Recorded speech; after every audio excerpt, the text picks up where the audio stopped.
Aquella noche, en las afueras del sur de Lima, no fue una fiesta más, fue el principio del fin para un negocio sucio que llevaba demasiado tiempo moviendo dinero en silencio bajo el sello del Tren de Aragua. En este vídeo vas a ver cómo la Policía Nacional del Perú, con un equipo especializado y un mando que decidió no dar un paso atrás, les cerró el círculo en el lugar donde se sentían intocables. Si te quedas hasta el final, vas a entender con calma y paso a paso cómo se armó este golpe y cómo acabaron camino a la cárcel.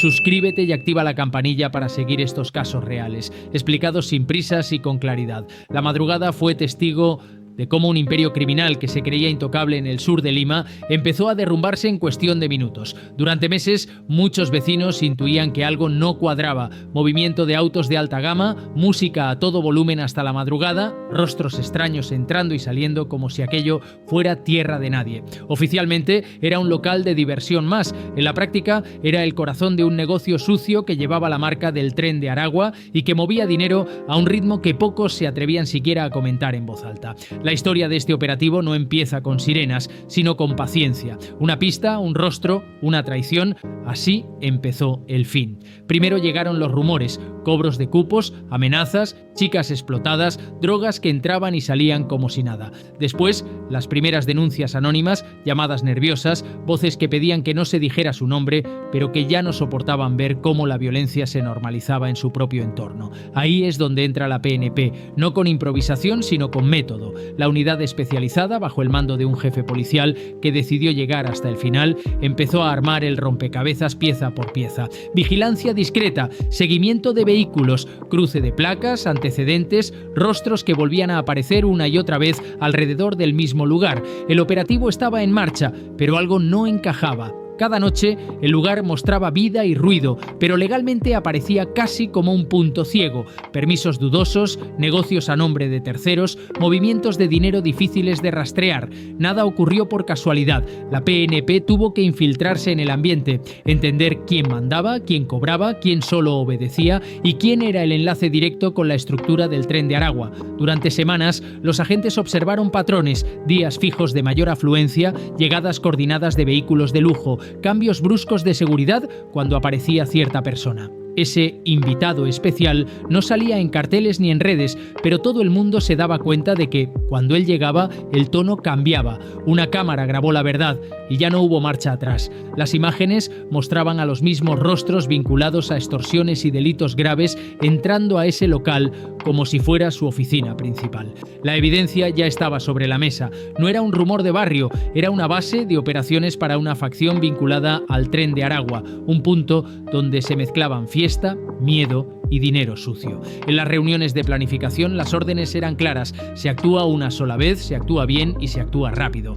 La decisión se tomó en segundos después de meses de preparación silenciosa. Había que elegir la noche adecuada, el momento de máxima concentración de objetivos, el instante en que estuvieran dentro quienes realmente importaban, no solo los que hacían bulto. Esa noche elegida, el ambiente era el de siempre: música, risas forzadas, consumo excesivo, ese aire de impunidad que muchas veces se reconoce sin necesidad de palabras. Lo que nadie veía era el cerco que se estaba cerrando en el exterior, patrulleros ubicados a distancia justa para no llamar la atención, equipos de intervención rápida preparados, personal de inteligencia siguiendo en tiempo real cada movimiento. La cuenta atrás comenzó cuando llegó el último vehículo clave. El objetivo principal ya estaba dentro. Un solo error y toda la red se vino abajo. Ese error fue confiarse, creer que nada iba a pasar porque siempre había sido así, porque nunca antes los habían tocado en su propio terreno. Repasen protocolos, nadie se adelanta, nadie se queda atrás. El mando lo dejó claro: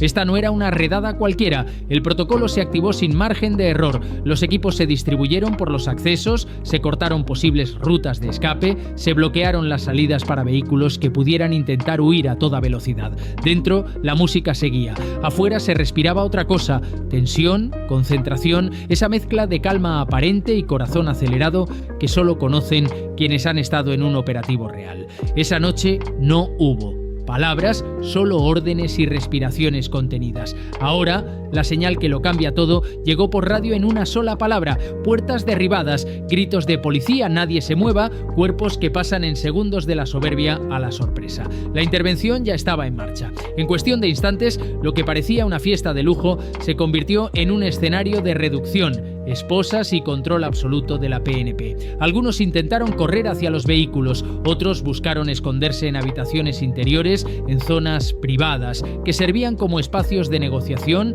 almacenamiento o descanso de quienes mandaban. Pero el cerco ya estaba cerrado. Cada salida tenía una respuesta. Cada intento de fuga chocaba con un agente armado y entrenado para ese momento. Este no es un rumor, es un hecho documentado. Lo que allí se encontró: armas, dinero, indicios de actividades ilegales, personas bajo control de la organización, confirmó lo que la investigación había dibujado durante meses. Este operativo cambió el curso de los hechos en esa zona del sur de Lima, no solo por los detenidos, sino por el mensaje. El negocio millonario ya no era intocable. Antes de seguir, una cosa importante: si quieres entender con calma cómo se montan estos operativos, cómo se cierra el círculo y qué significa todo esto para la seguridad de tu barrio y de tu familia, suscríbete y activa la campanilla.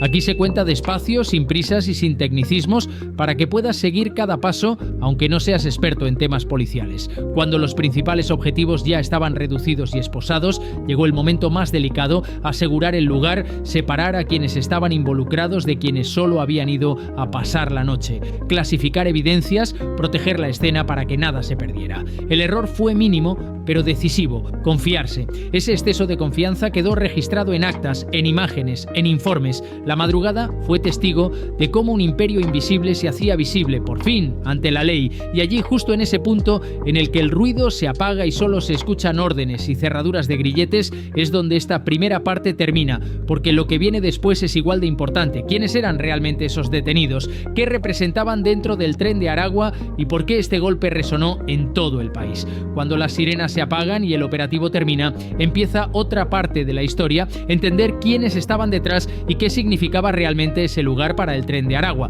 Para tu público, que ha visto muchas etapas del país, aquí es donde la cosa deja de ser solo crónica roja y se convierte en una radiografía de cómo opera una mafia extranjera metida en la vida diaria del Perú.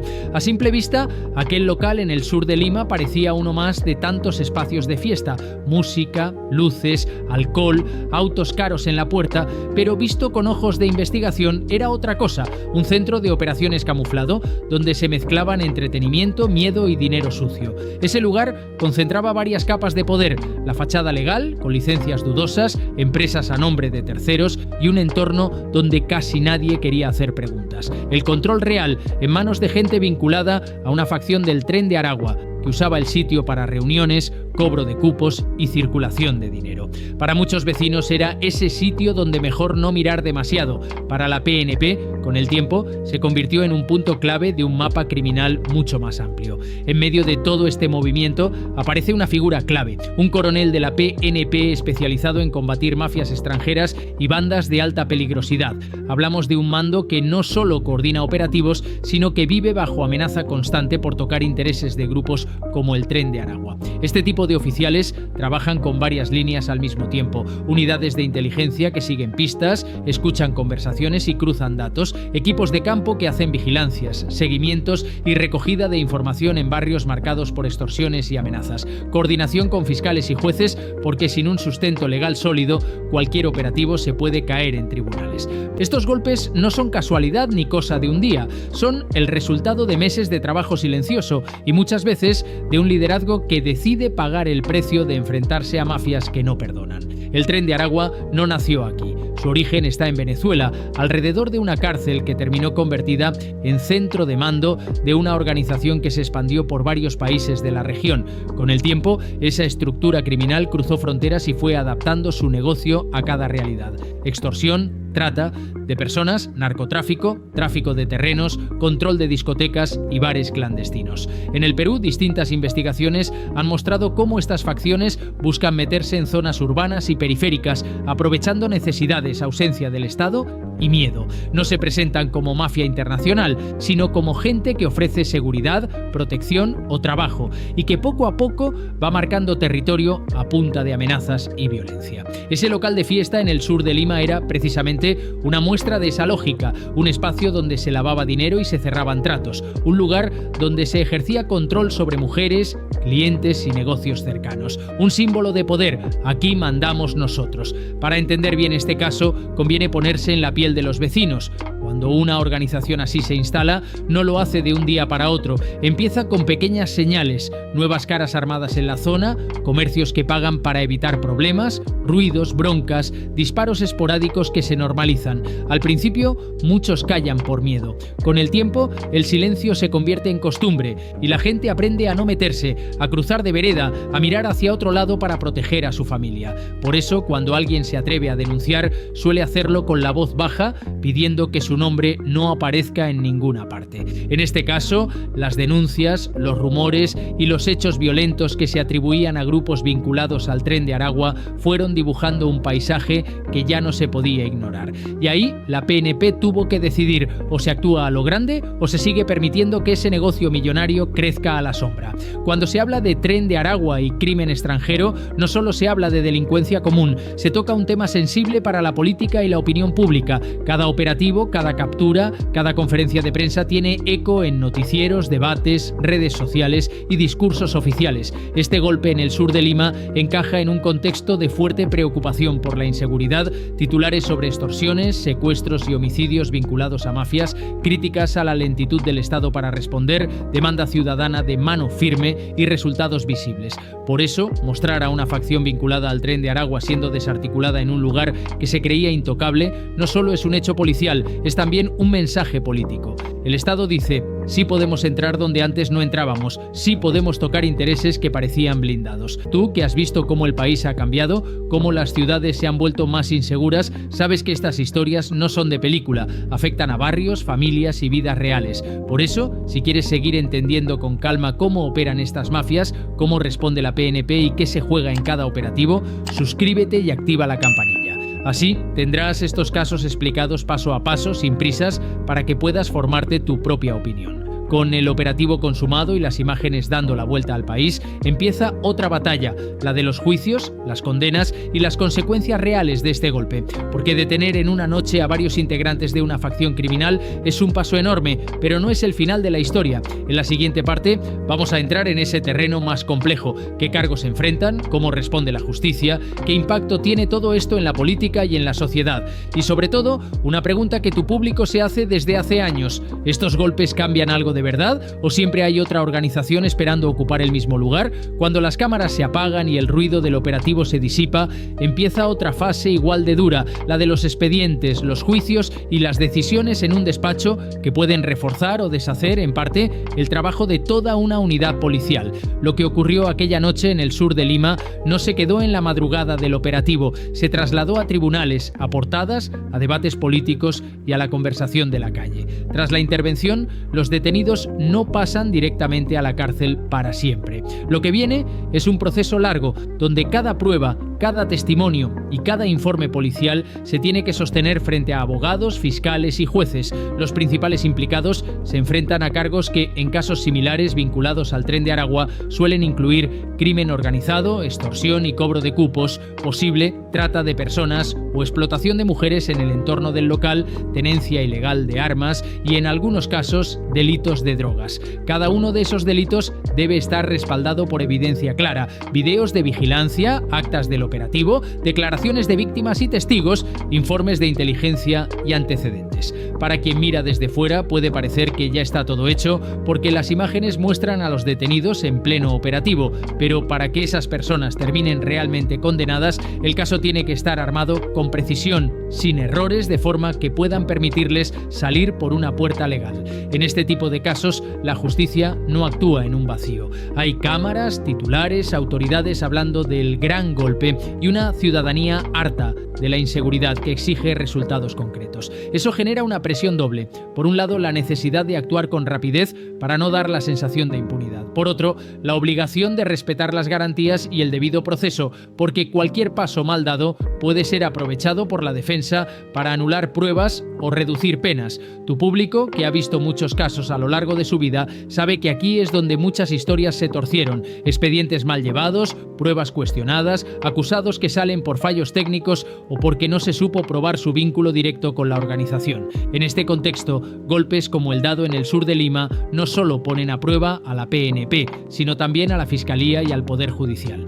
Si las piezas no encajan, la sensación de la gente es devastadora. Los atrapan, pero después los sueltan. Cuando se desarticula una facción vinculada al Tren de Aragua, los efectos no son solo jurídicos. La política se mueve, se anuncian nuevas medidas, refuerzos de unidades, cambios en los planes de seguridad ciudadana. En los días posteriores a un operativo así, suelen aparecer conferencias de prensa con autoridades explicando el golpe, compromisos de más presencia policial en zonas críticas, promesas de mayor control sobre locales nocturnos, discotecas y bares clandestinos. Pero más allá de las palabras, lo que la gente mira es otra cosa. Si realmente baja la presión de las extorsiones, si se sienten más seguros al caminar de noche, si dejan de escuchar historias de negocios que tienen que pagar para evitar problemas. En barrios marcados por el miedo, un golpe como este puede dar un respiro. El mensaje es claro. El negocio ya no es intocable. El territorio no les pertenece solo a ellos. Sin embargo, también aparece otra pregunta. ¿Hay alguien listo para ocupar ese espacio? Hablar de crimen organizado sin hablar de corrupción es dejar la historia a medias. Mafias como el Tren de Aragua no crecen solo por su propia fuerza, sino por los vacíos del Estado y a veces por complicidades dentro de instituciones. Tu espectador lo sabe. Ha visto casos donde grandes golpes se diluyeron porque alguien en algún punto decidió mirar a otro lado. Por eso, la discusión no es solo policial, sino también moral y política. ¿Se sostendrán los esfuerzos de la PNP en el tiempo?